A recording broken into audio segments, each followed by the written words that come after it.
Hi, everybody. Roxanne here. I've got a question from one of my students.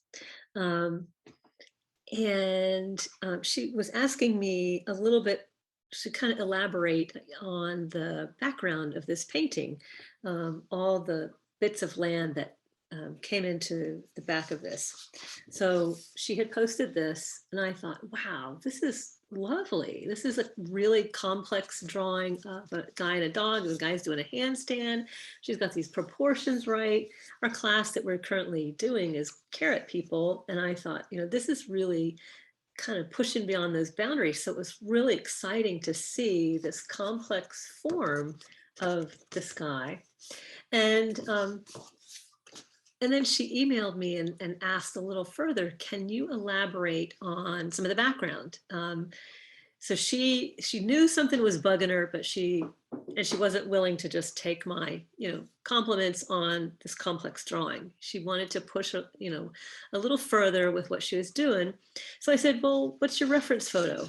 Because a lot of times it's hard for me, did you make this out of your head? Is this from a family photo? Or what's the source? Where did you get this idea, and the lighting and all that? So usually when I see a reference photo, that helps me to see, where you, the artist, are coming from. So let me pop down on my webcam here and talk a little bit further about this, because this was really fascinating. I loved what she had done here. I thought it was really charming. It was very cute. And for sketchbook work, I was like, man, this is the bomb. It's really wonderful. But she wanted to push this a little further. So I'm like, okay, let's have a look. So when I see the reference photo, and she got it off of unsplash.com.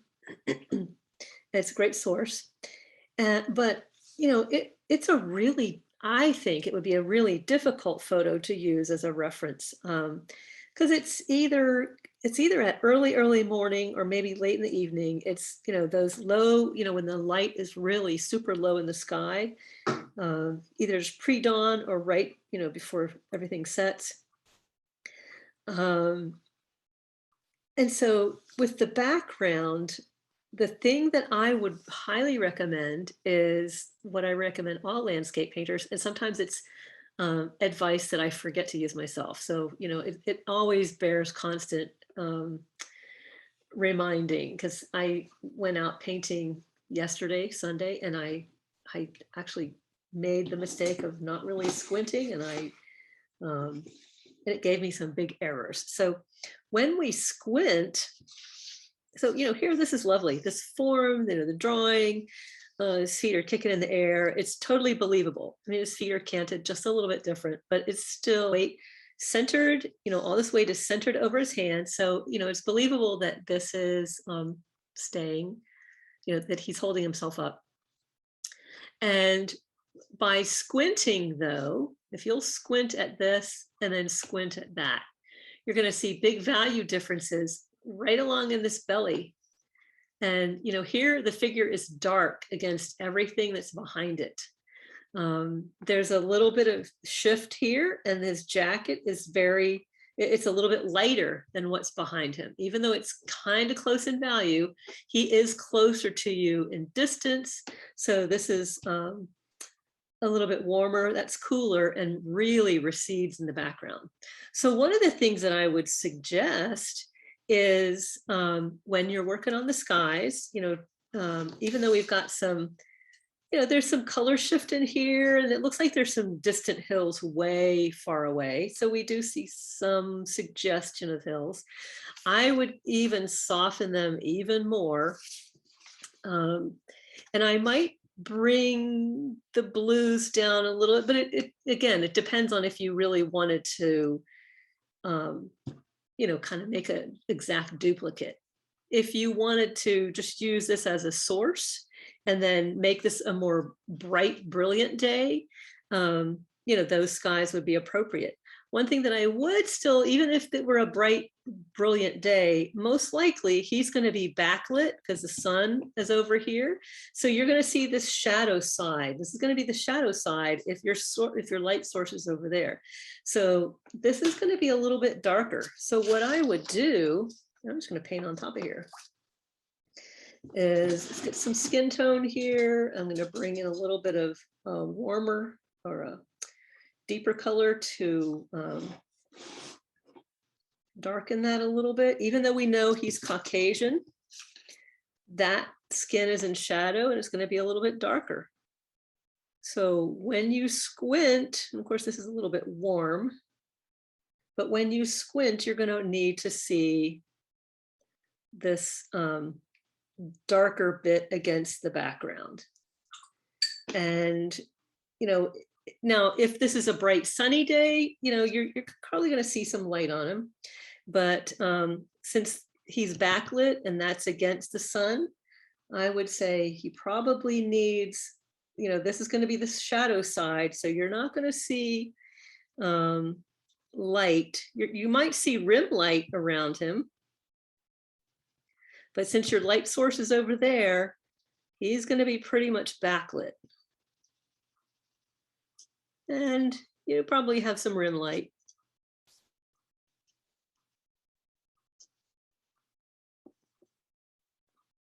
So I would tone down some of that jacket because this is going to be the, anyway, so just by, you know, bringing in that, that shadow side, that really helps, and it unifies him because, again, we know he's Caucasian, but that paleness you're not going to see because he's in shadow.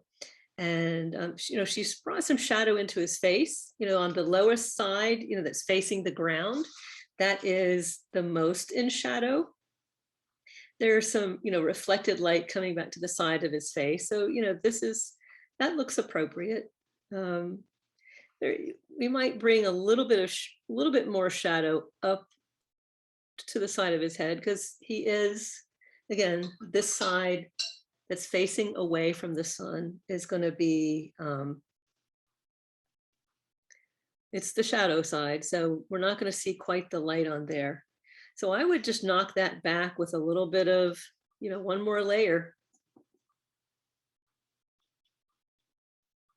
And it wouldn't take much to, you know, really do that.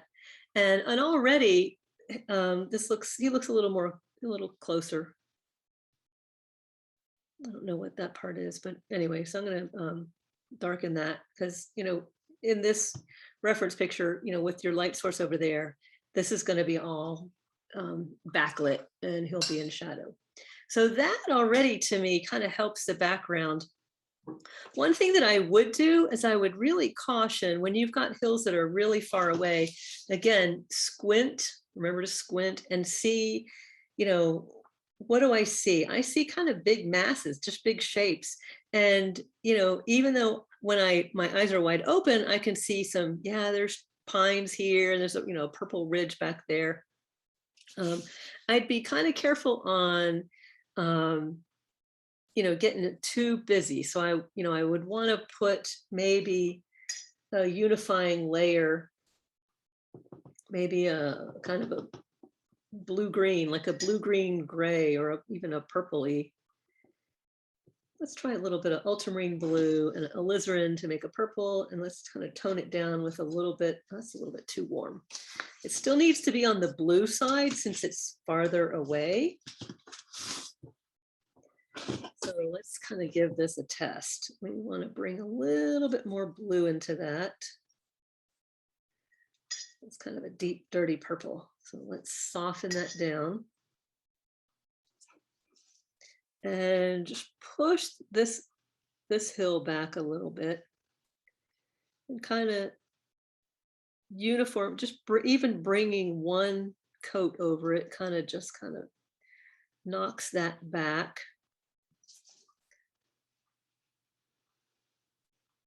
And So then, um, and then this view in between his hands is going to be, or in between his arms, is going to be the same as what's in the background. So let's see if we can come up with that blue-green. I'm going to dig up a little bit of sap green and a little bit of ultramarine and water that down a bit, maybe a little bit of cobalt.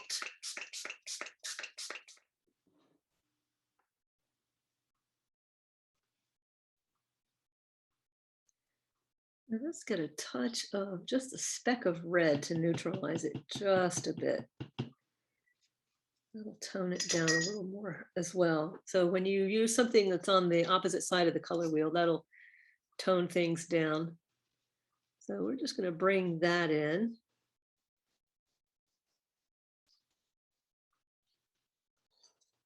And I want to keep a lot of blue in there because it is like the next hill farther away. I don't want to get it too dark either. So I'm just going to really quickly wash that in to see what we can change up here. And even the road that's in the distance, we don't want to get it too light because then it starts distracting from him. It's when you squint, you hardly, at the time of day it is, that's not lighting up a whole lot. So we really don't want this road to pop out so much. We want to kind of tie all this. So, remember, think of big shapes. And if all the little details start poking out too much, you need to tone down those details because you want to keep your eye on these two right here. Now, the foreground, I like to think of foregrounds, it's one big shape as well. And, I would tend to go in, with this really super warm color, of course, but there are some, really dark patches in here. So it's kind of interesting to mix it up. So, this foreground, I would say it's totally, whatever you find useful to break up that space. But again, you just want to make sure it's not too distracting against your main characters. So, yeah, so I don't know if I would have brought in this much dark, but again, I would make sure that I keep it pretty warm in the foreground to really contrast with that everything that's going on far in the distance. So remember, if you want to give that illusion of things being far away, you really want to simplify them and simplify and unify. So you don't want any details popping out because, unless we bring out the magnifying glass and are really, staring hard eyeballs at it, it's hard to see, there's not that much contrast. It's a very soft contrast. So we want to kind of tone down. Even if we have, some of the tree details, we want to kind of tone it down and not have it be, too busy, too standing out. And same thing with the trail. We can, we still know that there's a trail, but this really kind of pushes it off into the distance. So I just mixed up a green and I dirtied it down with just a tiny speck of red. And then I put a lot of cobalt in there to, soften it and a good bit of water to kind of soften it and push it back into the distance. Because atmospherically, when things are far away, there's a lot more blue in that atmosphere. So anyway, this was really fun. This was, you can see just a little bit of changes from, a little bit of stuff that I painted over it. I didn't change the dog much. You could tone down maybe the fur that's near that's near what he's sitting on the ground. Maybe just bring in some a very watered down gray just to so it doesn't quite stand out quite so much. I mean, it does, you see little sparks of it here and there, but it's not as bright even as his snout there. So and again, this side is backlit, so you could kind of just bring a little bit more gray on this side. He's darling husky. So anyway, the main thing that I really noticed was, get that belly, if your light source is over here, everything on this side of an object is going to be backlit. And then, yeah, there will probably be a little rim light, um, most likely, maybe. And, but that, just that little bit even helps. And then anything that's far away, tone it down and add some blue, keep it soft, don't have a bunch of busy details. We could even tone that down a little more probably without, having too many details. And I think that would help some. So I hope that helps. Hope that helps some of your decision making. It's been a lot of fun. And I'm just so impressed with her drawing. I think it's lovely. It's really wonderful. All right. Thanks, you guys.